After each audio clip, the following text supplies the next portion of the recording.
Alors, c'est le même jour, je suis toujours avec Richard Cœur de Lion. J'étais interrompu une petite demi-heure. Je vais être de nouveau dérangé avec un coup de téléphone vers 16 heures. Mais je vais essayer de voir où c'est qu'on en est par rapport à Robin des Bois, qui était ce personnage. Alors lui, bien évidemment, il intervient dans l'histoire d'Angleterre pendant que Richard Cœur de Lion est prisonnier. Et donc, voyons, j'essaie de m'imaginer justement ce personnage qui se battait contre Jean Santerre pour défendre tous les paysans qu'il y avait sur les terres du roi, quoi. Et c'était, bon, c'est vrai, une sorte d'écologiste, défenseur des pauvres et de l'orphelin, mais de là à se promener en petit collant vert, on va voir, hein, c'est possible. Voyons, comment faisait Robin Hood, qui disait de l'Osclé, le comte. Euh, il était comment celui-là? Alors très grand, maigre, brun, cheveux noirs quoi. On ne peut pas dire qu'il était très souriant, hein, un visage un peu austère. Et je lui ai fait 1m80. Et mince, petite stature, là, hein, petite conformité comme on dit. Couture, petit patronage. Petit patron, pardon. Et donc, il est grand, maigre. Il aura les cheveux argentés longtemps. Et vous savez qu'il a vécu longtemps, au moins 87 ans, c'est pour ça qu'il va vivre longtemps cet homme. Alors c'est un homme qui sait lire. Hein. Il est toujours en train de lire les gros livres de l'époque, là. Oui, il n'y a pas... il y a des bouquins quand même. Voilà, c'est des gros, ils sont épais, et donc il est toujours en train de... Des petits bouquins comme ça, il est toujours en train de lire des bouquins. Donc il sait lire, je ne sais pas combien il a, un bouquin, il n'a peut-être pas une bibliothèque entière, mais il a quelques bouquins. Et il est un peu sec, voilà, hein, il est en hauteur, mais pas sec dans son comportement, mais sévère, quoi, parce que austère, parce que justement c'est un intellectuel, voilà, quelque part. Et c'est vrai que il aime bien la paix, la tranquillité, il aime bien se concentrer sur ce qu'il lit. Il, il s'en va, il s'évade par l'imagination. Et puis il récite. Peut-être qu'il apprend la Bible, quoi, par cœur, les écrits chrétiens. Et oui, c'était beaucoup des catholiques encore à l'époque. Et donc, il médite beaucoup, il revient, presque ces livres-là qu'il a, les quelques-uns qu'il a, il en a deux ou trois, pas tant que ça, il en a une vingtaine maximum. Il les lit, il les relit, presque il les apprend par cœur, il les étudie, et puis il cogite, il réfléchit.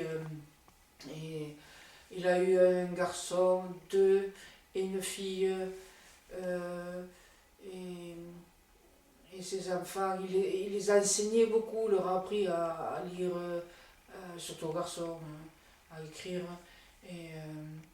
Et sa fille avait les cheveux clairs, très longs, clairs. Et elle était elle aussi très sérieuse, très studieuse. Elle était toujours en train de mettre la main dans sa main et elle voulait être toujours avec son papa, la fille de Robin des Bois.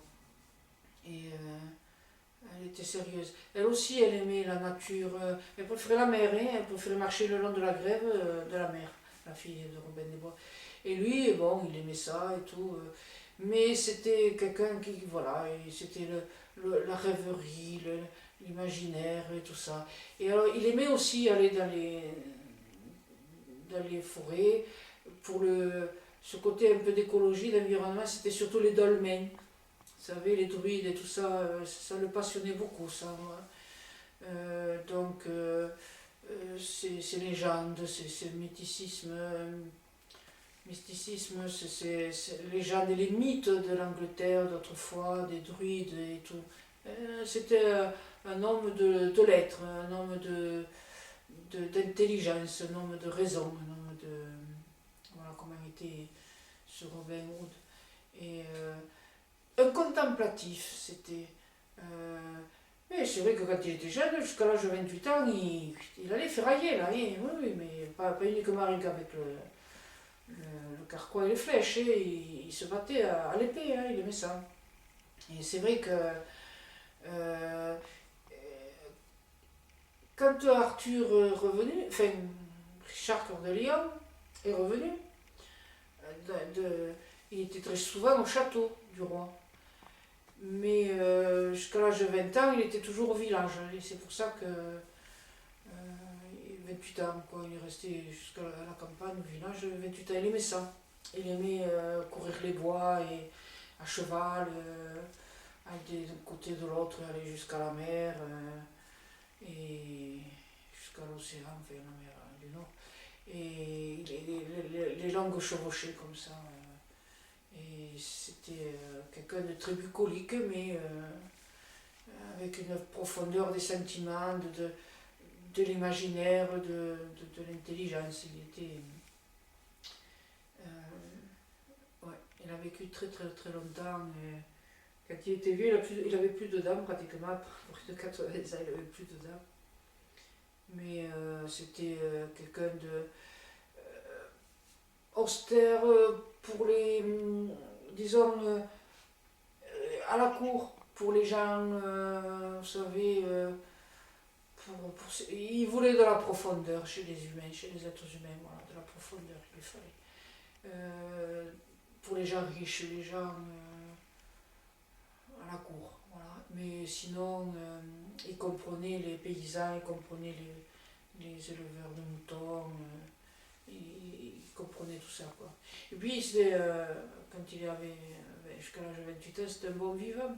Quand il était dans son château de campagne, là, dans son village. C'était un bon vivant, il aimait danser, il adorait ça, danser. Voilà.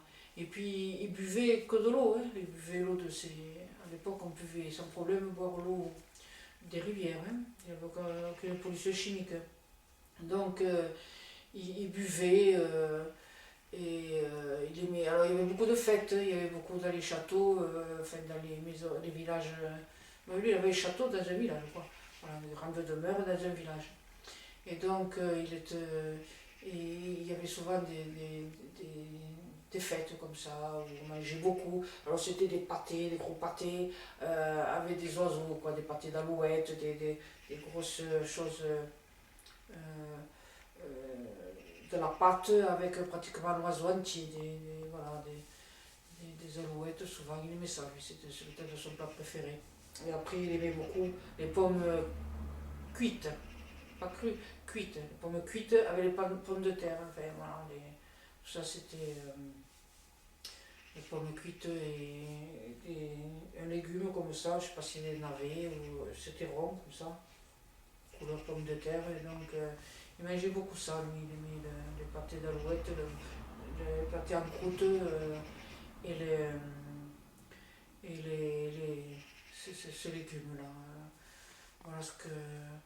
Et puis il buvait une sorte de produit, enfin une boisson rouge. Alors, je ne sais pas si c'était du vin avec de l'eau ou du jus de framboise ou du jus de fruits, quoi.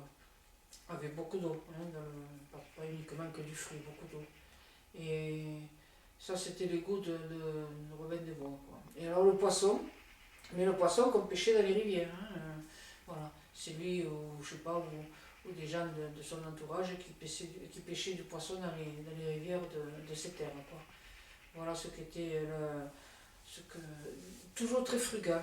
Alors bon, bien sûr, de temps en temps, c'était des daims ou des sangliers, hein, quand c'était les repas de fête, le daim, le sanglier, la biche, le daim, le cerf, le daim, la biche, le sanglier, et puis c'était juste les viandes des gibiers, quoi, des venaisons, hein, des choses mûrement cuites et travaillées, quoi. Donc, et puis après, il était comment, hein, il était comment, il aimait bien les dattes enrobées de beaucoup de sucre, je ne sais pas comment, quelle préparation ils avaient, les amandes pas pilées, mais les amandes entières, ouvertes, avec beaucoup de sucre, du blanc d'œuf, du sucre, genre de nougat peut-être, je sais pas. Il aimait beaucoup ça. quand il était jeune, quoi, quand il est toute la première partie de sa jeunesse, qui est resté jusqu'à 28 ans. Et après, il allait beaucoup au château chez son roi. Et donc, quand il y a eu Jean Santerre, à cette période, il était jeune, il était fougueux. Souvent, il allait justement au château pour aller défendre les paysans qui étaient toujours martyrisés par Jean, quoi, le remplaçant de Richard. Quoi, voilà. Et donc, il était toujours en train de faire des réclamations, toujours en train de râler, tout ça. Et, il allait voir une espèce de petit un bonhomme qui avait, je sais pas, 50 ans, petit, gros, Rubicon, très gros. Et lui, c'était le trésorier, là. Il avait le responsable de la cassette. C'est lui qui rentrait les impôts et qui entassait l'argent pour. Ça mettait 20% dans la poche. Et le reste, c'était pour Jean. Parce que de toute façon, Jean, il aurait bien vu que l'autre lui prenait beaucoup trop d'argent. 20%, c'est tout ce qu'il pouvait resquiller, mais il le faisait quand même, il le prenait. Voilà. Le banquier de Jean. Donc voilà un peu l'atmosphère, comment ça se passait à l'époque où Richard Cœur de Lion était prisonnier par les Turcs ou les Maures, quoi, je ne sais pas quel nom il faut leur donner de l'époque. Et voilà comment ça se passait. Et Robin, c'était cet homme-là, quoi. Voilà. C'était cet homme qui défendait les paysans le plus possible et qui était prêt à prendre l'épée pour se battre contre ceux qui entouraient Jean. Mais vous savez, Jean était tellement orgueilleux, tellement... que personne ne l'aimait, voilà, il y en avait quelques-uns qui étaient aussi orgueilleux, des fiers du royaume, là, vous savez, les grands chevaliers, les grands riches du royaume. Certains étaient pourris, infâmes, mais comme Jean, même eux, ils étaient dégoûtés, ils n'étaient pas à la hauteur. Pourtant, il y avait quelques-uns, c'était des brutes épaisses, sanguinaires. Hein. Mais le Jean en question, lui, on lui refusait. Ils réclamaient toujours dans les villages tout ce qu'ils avaient, les porcs, tout ça. Ils piquaient, ils faisaient rafler tout dans les villages. Et puis, en plus, il fallait de l'argent. Alors, chaque village devait verser 2 pièces ou 18 ou 20. Et il n'y avait pas l'argent. Ce qui devait être versé, on rasait le village. Voilà. C'était simple. Il n'y a plus de village. Tuer tous les animaux, on faire emporter tous les animaux et on rasait tout le village et couper la main maximum de gens ou alors on les pendait par le cou. Donc, c'était la terreur dans le royaume parce que il y avait toujours ceux qui récupéraient les impôts qui allaient très très loin, le plus loin possible.